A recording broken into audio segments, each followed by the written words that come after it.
శ్రీ సోదరులందరికీ ఇక నేను ఎవరో పేర్లు చెప్పలేదు, వాళ్ళందరూ మనసులో తిట్టుకోరి బయటకు తిట్టకోరు జరా పేరు పేరున అందరికీ కూడా నమస్కారాలు తెలియజేసుకుంటూ అన్న నరసింహన్న పేరు చెప్పిన విష్ణన్న కూసో కూసో కూసో కూసో నీకు దండం పెడతా కూసోరా బాయ్ కూసో. మా విష్ణన్నకు కూడా ప్రత్యేక నమస్కారం, గట్టిగా సపట్లు కొట్టురు బాయ్ విష్ణన్న. థ్యాంక్ యూ అందరికీ నమస్కారం, పేరు పేరున అందరికీ హృదయపూర్వకంగా ధన్యవాదాలు. ఇది ఎట్లాంటి కాలం అంటే ఇప్పుడు శ్రీనివాస్ యాదవ్ అన్న చాలా విషయాలు చాలా వివరంగా చెప్పిండు. ఇది ఎటువంటి టైం అంటే ఇవాళ రేపు మన పిల్లగాళ్ళు ఎంత హుషారైపోయినంటే గిడ కూర్చోరు, ఆదరపోయి కాడ లేవడండి, గిడ కూర్చోరు. ఎందుకంత అవస్థ పడుతారు, ఎన్నుకున్న వాళ్ళు గల్ల పడది, మీతో బాధ ఇటు కూర్చోరు. కొంతమంది వచ్చి కూర్చోరు సపరేట్ ఇటు కూర్చో. ఇది ఎటువంటి కాలం అంటే ఇవాళ రేపు ఏదైనా సినిమాది ట్రైలర్ రిలీజ్ కాగానే మన వాళ్ళు చెప్పేస్తారు పిల్లలు హిట్ ఆఫ్ అట్టా అని. సినిమా ఇట్లా టీజర్ రిలీజ్ కాగానే చెప్తారు మన పొట్టగాళ్ళు అంత హుషారున్నారు. మరి సినిమా ట్రైలర్ చూడంగానే చెప్పేంత సత్తా ఉన్న తెలివితేటలున్న తెలంగాణకు మరి ఇంటర్వెల్ అయిపోయాయి రేవంత్ రెడ్డిది. 50% టైం అయిపోయిందా లేదా? ఇంటర్వెల్ ఒడిచిపోయింది సినిమాకు. ఇక శుభం కార్డు ఒకటే పడేది ఉన్నది, ఎలగొట్టేది ఉన్నది, అంతే ఏం లేదు. First half utter flop, first half disaster. 50% time అయిపోయింది, డిజాస్టర్. సింపుల్గా ఒకటే మాటలు చెప్పాలంటే హైదరాబాదులో కొత్తగా ఒక్క ఇటుక కట్టలేదు, ఒక ఇల్లు పెట్టలేదు, ఒక్క ఇల్లు కట్టలేదు, ఒక ఇటుక పెట్టలేదు. కానీ ఎన్ని కొట్టిండు, ఎన్ని వడగొట్టిండు? కొన్ని వందల వేల ఇండ్లు మాత్రం హైడ్రా పేరు మీద ఇష్టం వచ్చినట్టు శనివారం వచ్చింది ఆదివారం వచ్చిందంటే గరీబుల కొంపల మీద వడుడు, ఎక్కడికక్కడ ఇండ్లు గులగొట్టి దరిద్ర పేరు సంపాదించుకున్నాడు. ఇది ఒక్కటే చెప్పచ్చు, అన్నం ఉడికిందా లేదా అని చెప్పేందుకు మొత్తం కుండంతా ముట్టే అవసరం లేదు, కుండ లోపల చేయి పెట్టే అవసరం లేదు. చిన్న మెతుకు ముట్టుకుంటే చాలు ఉడికిందా లేదా తెలుస్తుంది. రేవంత్ రెడ్డి కాంగ్రెస్ ప్రభుత్వం ఎవల మనిషి అని చెప్పేందుకు అదొక్క ఉదాహరణ చాలు. అదే కేసీఆర్ గారు 2,50,000 మందికి గరీబోళ్ళకు తెలిసో తెలియకనో గవర్నమెంట్ జాగాలలో ఇల్లు కట్టుకుంటే 2,50,000 మందికి జీవో నంబర్ 58 కింద 59 కింద పట్టాలు ఇచ్చిన మహానాయకుడు మన నాయకుడు కేసీఆర్ గారు. అట్లాగే 1,00,000 డబల్ బెడ్రూమ్ ఇల్లు కట్టించిండు హైదరాబాద్లో. ఒక్కొక్క కాన్స్టిట్యున్సీకి 3,000 చొప్పున ఆల్రెడీ ఇచ్చినాం, ఇంకొక 1,000 ఇప్పుడు వీళ్ళు ఇస్తూ ఉన్నారు. మనం మొత్తం తయారు చేసి పెడితే వీళ్ళు ఆఖరికి సున్నం వేసి దానికి మేమే ఇచ్చినామని చెప్పుకునే బాపతోళ్ళు వీళ్ళు. పప్పు అంతా ఉడికినాక ఉప్పేసి మేమే కట్టినామని చెప్పుకుంటూ వీళ్ళు. నేను ఒకటే మాట ఇక్కడికి వచ్చిన మా ఆడబిడ్డలను మా అన్నదమ్ములను ఒకటే అడుగుతున్నా, आप सब लोग एक बात सोच के बोलो मेरे को, 50% टाइम हो गया इनका, 50% టైం ఒడిచిపోయింది రేవంత్ రెడ్డిది. నేను ఒక్కటే అడుగుతున్నా, మీరు యాద్ చేసుకొని చెప్పండి ఏమేం మాటలు చెప్పిండు. పెద్ద మనుషులు ముసలోళ్ళందరికీ, ఒంటరి మహిళలకు కేసీఆర్ సార్ 2,000 ఇస్తే ఈయన ఎంత ఇస్తా అన్నాడు? 4,000 ఇస్తా అన్నాడు. సంవత్సరంలో 12 నెలలు ఉంటాయి, నెలకు 4,000 చొప్పున ఎంత అవుతుంది? 48,000 ఇవ్వాలి. 48,000 అంటే లెక్క కష్టం అవుతుంది, 50 అనుకుందాం. 50 అంటే 5 ఏళ్ళకి ఎంత ఇవ్వాలి? 1,50,000 ఇవ్వాలి. 5 ఏళ్ళకి 1,50,000, 2,50,000. నాకే లెక్కలు రావు అంటే మీకు అంతకంటే రావే మరి అయ్యా, నాకే లెక్కలు రావు, మీకు అంతకంటే వస్తలేవు. అక్కడ మన ఆడబిడ్డలు సిగ్గుపడతారు, ఈ లెక్కనే లెక్కలు కడితే సంసారం చేసినట్టే మీరు. 50,000 సంవత్సరానికి, 5 ఏళ్ళకు 2,50,000 ఇవ్వాలి. మరి 50% టైం అయిపోయింది, ఇప్పటికి ఎంత రావాలి మనకు? అరే మీకు లెక్కలు వచ్చినట్టు లేవు చక్కగా. 1,25,000 రూపాయలు రావాలి ఒక్కొక్క పెద్ద మనిషికి. వచ్చినాయా మరి? ఒక్క లెక్కన వచ్చినాయా ఈ రాష్ట్రంలో? రాలే. మన పిల్లలకి ఏం చెప్పిండు? 2 ఉద్యోగాలు ఊడగొట్టండి, కేసీఆర్ది కేటీఆర్ది 2 ఉద్యోగాలు ఊడగొడితే మొదటి సంవత్సరంలోనే 2 లక్షల ఉద్యోగాలు ఇస్తా అన్నాడా లేదా?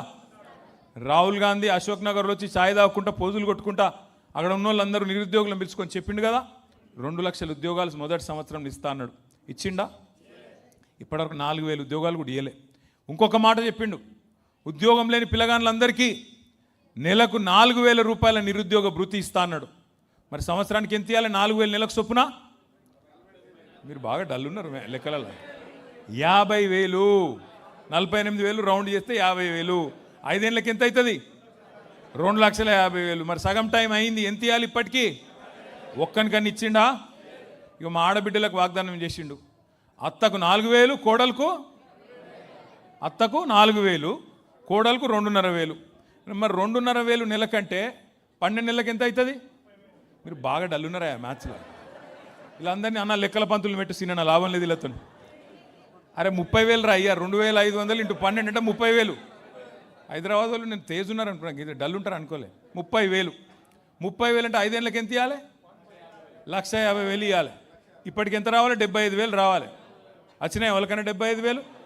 నేను ఇవ్వాలి. అందుకే ఖైరతాబాద్ నియోజకవర్గం మా తమ్ముళ్ళు, మా అన్నలు, మా అక్కలు, చెల్లెళ్ళ సమక్షంలో చెప్తున్నా, రేవంత్ రెడ్డి నువ్వు చెప్తున్నావు కదా 1 కోటి మంది మహిళల్ని కోటీశ్వరులు చేస్తా అంటుండు రేవంత్ రెడ్డి. నువ్వు కోటీశ్వరులు చేసుడు దేవుడు ఎరుగు. లక్షాధికారులు చేయరా భయ్, నువ్వు ముందైతే లక్షాధికారులు చేయి. చెప్పినావు కదా ఒక్కొక్కరికి 1,50,000 ఇస్తా అని చెప్పింది కదా ఆడబిడ్డలకు. నువ్వు 1,50,000 రూపాయలు కింద 1 కోటి మంది ఆడబిడ్డలకు ఇస్తే నేను రాజీనామా చేసి పోతా అని చెప్పి రేవంత్ రెడ్డి గారికి నేను చెప్తా ఉన్నాను. నీ బాధ ఏంది? ఆయన బాధల్లో మన పదవులు కావాలనే కదా, మనం ఉండద్దు రాజకీయంలో, మనం పక్కకోవాలనే కదా. నువ్వు 1 కోటి మంది ఆడబిడ్డలకు బాకీతో సహా పోయిన 2.5 సంవత్సరాలు, వచ్చే 2.5 సంవత్సరాలు ఒక్కొక్కలకు 1,50,000 చెప్పున మొత్తం అందరికీ ఆడబిడ్డలకు నేను రాజీనామా చేస్తా. అట్లాగే మా తమ్ముళ్ళకి చెప్పినావు కదా 4,000 రూపాయలు ఇస్తా నిరుద్యోగ భృతి అని.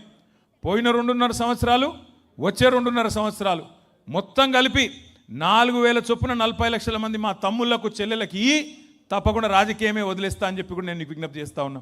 ఎందుకు చెప్తున్నా అంటే మోచేతికి బెల్లం పెట్టిండు, ఆగం చేసిండు, పోయి కుర్చీలో కూర్చున్నాడు. హైదరాబాదులు, ఖైరతాబాదులు మీరు నమ్మలే. హైదరాబాద్లో ఒక్కడు కూడా కాంగ్రెస్ని నమ్మలే. ఒక్క సీటు కూడా ఇవ్వలే మీరు కాంగ్రెస్. మీరు ఎవరైనా నాగేందర్ కోటేసినారు? నాగేందర్కి వేయలే, కేసీఆర్కి వేసారు మీరంతా, మాకు తెలుసు. నాగేందర్ని చూసి ఓడెత్తాడు, నాగేందర్ని చూసి ఓటెత్తే మొత్తం నాకేస్తాడు, తెలియదా మనకు? నాకేసిండు అన్నట్టే. అట్లే జరిగింది. కానీ కేసీఆర్ గెలవాలి కదా.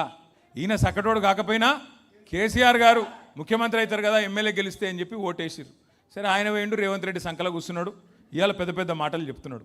నేను ఒకటే మిమ్మల్ని అందరినీ ప్రార్థించేది, మిమ్మల్ని అందరినీ కోరేది, ఖైరతాబాద్లో 2 సార్లు గులాబీ జెండా ఎగిరేసినాం. 2018లో, 2023లో శ్రీనివాస్ యాదవ్ గారు చెప్పినట్టు మళ్ళీ 2028లో కూడా ఎగిరేద్దామా? పక్కానా? అరే పక్కా అంటే మా లేడీస్ కూడా గట్టిగా చెప్పాలి. పక్కానా? పక్కా అంటే ఏం చేయాలో నేను చెప్తా ఇక.